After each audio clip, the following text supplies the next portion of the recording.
Rain sluiced down from the heartless night, hammering the stone ramparts and soaking the world in noise.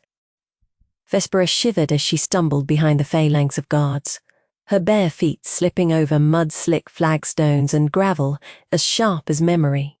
The damned were marched to the fortress's dungeons in silence, but the rain was a ceaseless drumbeat, all but drowning out the rasp of armor and the soldiers' foul breath. She could not see their faces beneath lamplight and helm, only the fleeting sparks of malice in their eyes as they shoved her forward. Her wrists throbbed where iron bit skin. The shackles were too tight, the chains too heavy, dragging her down with every weighted step. Every noise in the world pressed in on her, rain battering the high windows, the clatter of a dropped sword hilt, the echo of her own desperate lungs, drawing in the scent of damp earth and mildew and fear. It was not cold. It was simply wet, as if the sky had opened to drown her out of existence. Before her, the doors to the underground yawned, a heavy double set of oak and iron that listened to no wind and remembered every secret. A pair of guards with axes raised stood ready at the threshold. Their armor glinted, like teeth when the torches flared. Vespera sucked rain from her lip, tasted salt and copper and the thick rot of betrayal. She wanted to speak, to cry, but her voice had long since dried up. Back in the courtyard, with the clan assembled, she tried to tell them she was innocent, that she had not spoken with the enemy, that the damning letter in her cot was not her own hand. But the Alpha's word was law, and the pack's voice had risen in ugly consensus. Treason, the mark of shame burned under her collarbone, where the guards had pressed the signet against her flesh. She had never been inside the fortress's underbelly before. She had heard the stories, darkness thick enough to blot out time itself, cells so deep that even the bravest pack members feared the night's return. Now that fear was hers alone, pressing down with every heartbeat. A guard thrust her forward, and she staggered, knees bashing the flagstones. "Move, traitor," the man snapped, the words slurred with disdain. Beyond him, torchlight flickered, painting grotesque shadows along the rough-hewn corridor. They led her through twisting narrow halls. Vespera's eyes strained to see. Barred grates, cells shuttered with layers of wrought black iron, the puddle of light illuminating filth, and the yawning gullet of a stairwell that led only downward. The air thickened, clogged with a chill, older than her line. The deeper they descended, the less she recognized herself in her own trembling skin. At last, they stopped beside an empty cell. One of the guards spat near her foot. Another wrested open the heavy bolt, its grunt echoing like a grave being shoveled open.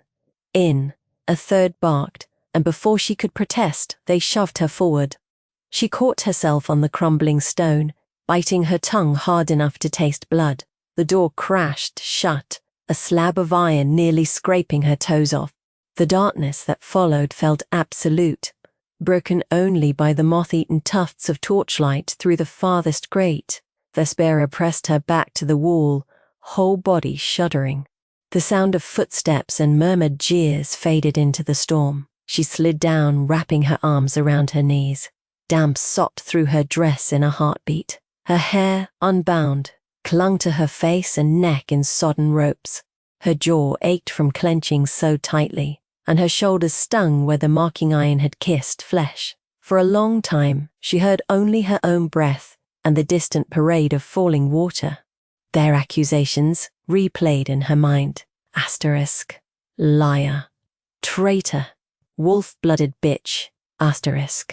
They had not even allowed her to see her family.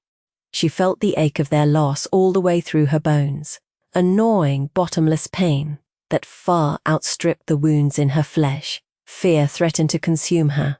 The darkness closed in like a living thing, suffocating, inescapable. But, somewhere, pressed deep in the core of her spirit, something else flickered, an ember beneath the ash, older and wilder than words could name. The rain above continued its relentless song, but here in the deep she clenched her fists and willed herself to remember who she was. Daughter of Eluin, healer and kin, Cast out but not yet undone, hours ebbed and flowed, shapeless. The torches in the corridor gave little heat. Hunger gnawed quietly. The ache in her back and limbs settled to a silent, unending knot. Huddled against the stones, she drifted between restless wakefulness and a half-sleep, troubled by the rattle of old chains in nearby cells. A time passed. It might have been minutes or an entire day. Down here, movement was measured by the fading of torch stubs rather than the turn of the sun. Vespera's skin prickled with cold, and her fingers raw from where the shackles had pressed began to lose feeling. One evening, the only way she could name it was that the torches had been freshly replaced. A new presence made itself known. It began with the faintest scrape of claws on stone, just outside her field of vision. The hairs at the back of her neck rose, wild with animal awareness. She sucked in a slow breath, resisting the urge to cower. Two shapes materialized beyond the cell's bars, more felt than seen at first. A glint of golden eyes, a flash of long black fur, the almost imperceptible huff of breath. Wolves. Not the half-starved scavengers that haunted village outskirts, but true beasts of royal lineage, bigger than any she had glimpsed at a distance. Their coats, marbled with silver and midnight. The larger of the two sat, regal and alert, while the smaller hovered to its right, head cocked in uncanny curiosity. For a moment, Vespera simply stared, heart pounding so loud she feared it might bring the guards. She pressed back against the opposite wall, chills chasing up her spine. The wolves said nothing, but their eyes bore into her a stare that weighed and measured, as if passing, not just her body, but the whole story of her existence. Dread and wonder vied for ground inside her chest. She was not certain the creatures were wholly animal.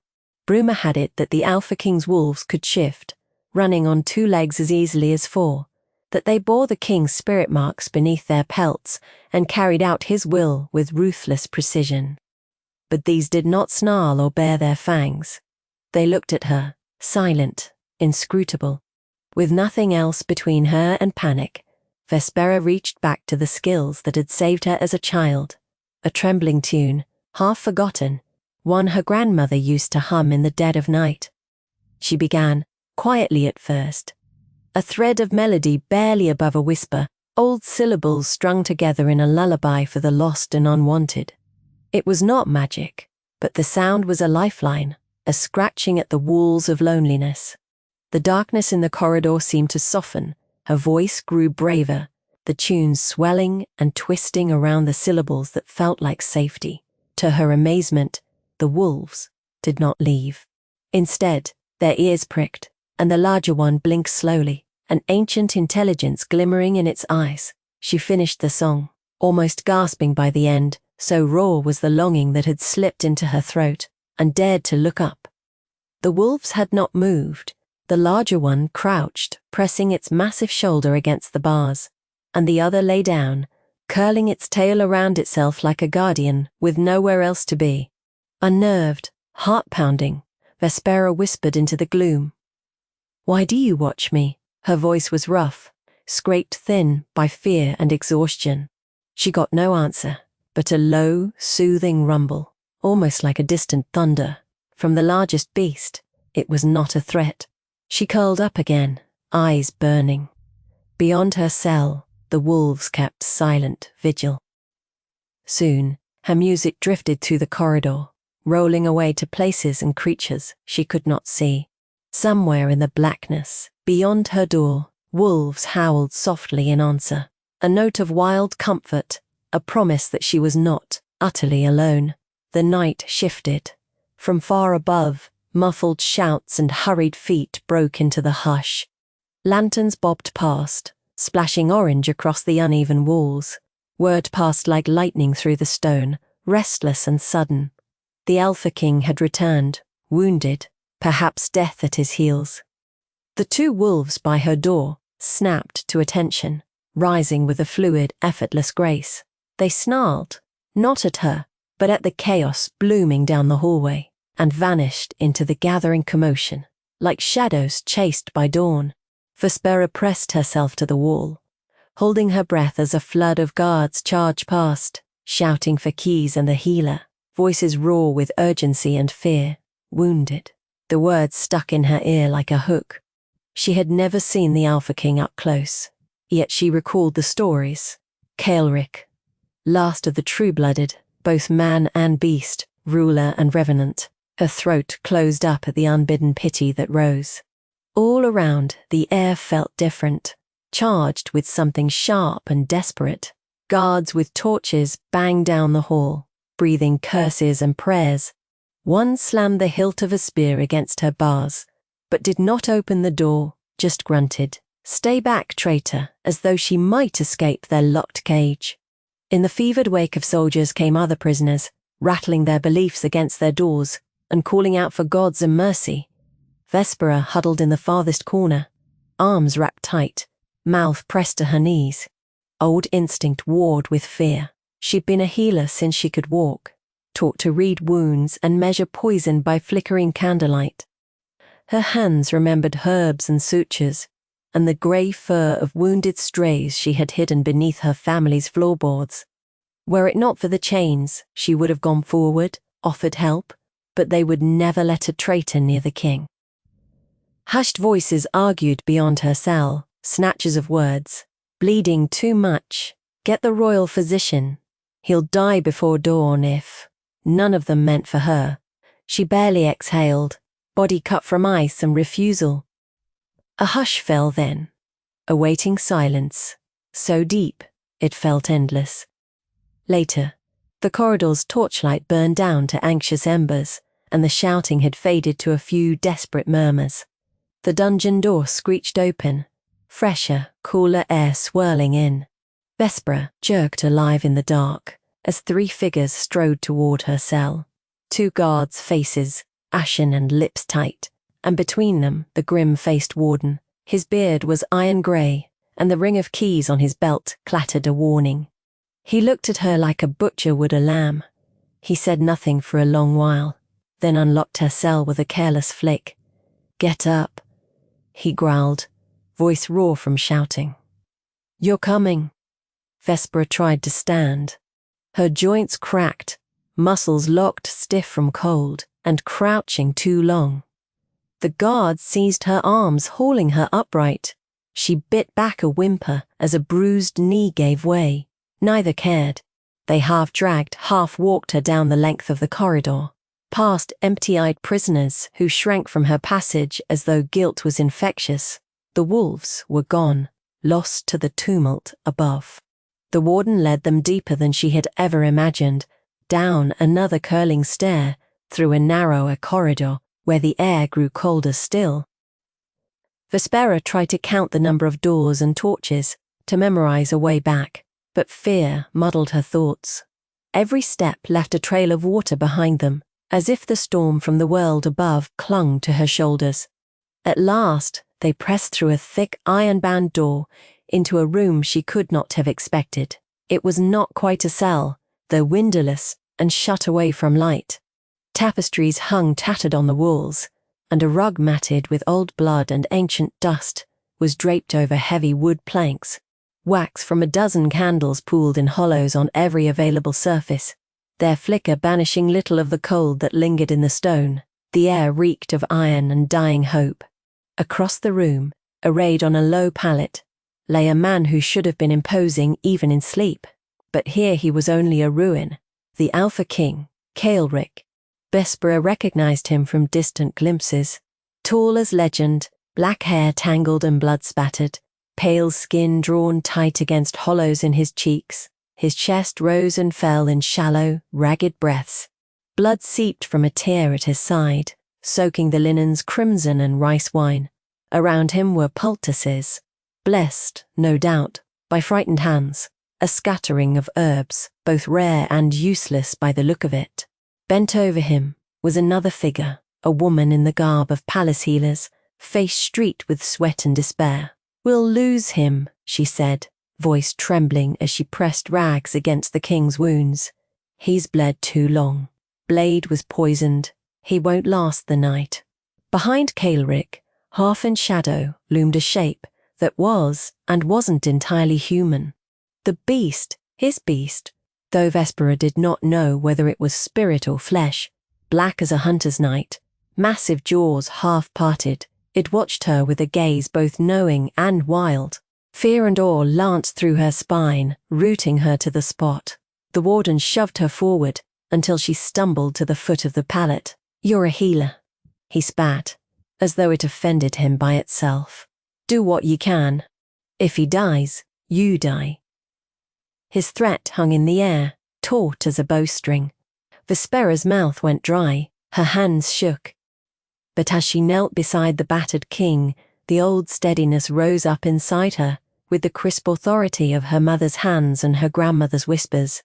The palace healer, pale and shell-shocked, glanced at her, first with dismissal, then with desperate hope. Vespera pressed her palm lightly to Caelric's brow, beads of clammy sweat pooling beneath her fingers. His skin burned hot, the fever of battle and poison threading through. She peered at the wound, a deep gash, just below the ribs, wide as her hand, the blood dark and sluggish around the edges of cauterized flesh. "He needs foster tallow and ground angel root for the poison," Vespera said hoarsely, voice trembling. "Ragwort will draw out the venom, but only if the roots are fresh. The compress." She reached for a nearby cloth. "This is soaked in honey. That will help, but not enough." "Did anyone clean the blade that struck him?" The palace healer shook her head, words failing her for a moment. We don't know which one it was. They brought him here, barely breathing." Vespera craned her neck, scanning the table where a parade of tools and herbs lay in confused disarray. Some were new to her, others familiar. Juice of willow bark, jars of cloves, old what appeared to be a paste of garlic and rue, mixed in terrified haste. Behind her the beast's breath rasped her, hot watching wind as if it weighed her every motion. She dared not look away from Caelric. His own chest hitched, a shudder running along his ribs. "Steady, now," she whispered to herself, recalling the steps she had learned so many years ago. "Light, I need clean water, ragwort, and fire," she murmured, the words half prayer, half demand. A cowering page boy slipped trembling into the doorway, clutching a pail of water, and trembling so violently, drops splattered across the stone. Vespera seized it, ignoring the raw skin on her palms. She soaked a fresh cloth, pressing it to Caelric's forehead, murmuring the lullaby's tune beneath her breath, a handful of sweet notes, a gift from her ruined past. The warden's threat lingered above like an executioner's axe. "Hurry," he snapped, his fingers clenching and unclenching at his side. Vespera set her jaw. She worked, and as she did, the world shrank to the king, the wound and the thin line between life and death. She thought of the wolves outside her cell, silent, patient, and felt their presence in the margins of her awareness, a promise that perhaps not everything in this place was bent on her doom. Caelric's breath quickened once, and then steadied as the roots and herbs did their work. She kept pressure on the wound, changed the cloths, whispered to his battered body as though he could hear her through the thunder of agony. Through it all, the beast, Caelric's beast, enormous and otherworldly, remained beside the pallet, watching her as if it trusted her, not the healers who had failed. For the king, for the stranger who had been broken on someone's blade, for herself, exiled and accused, Vespera worked. In the margin, between heartbeat and silence, she wondered if she saved Caelric, what would the dungeons hold for her next? The fate of traitors was never merciful.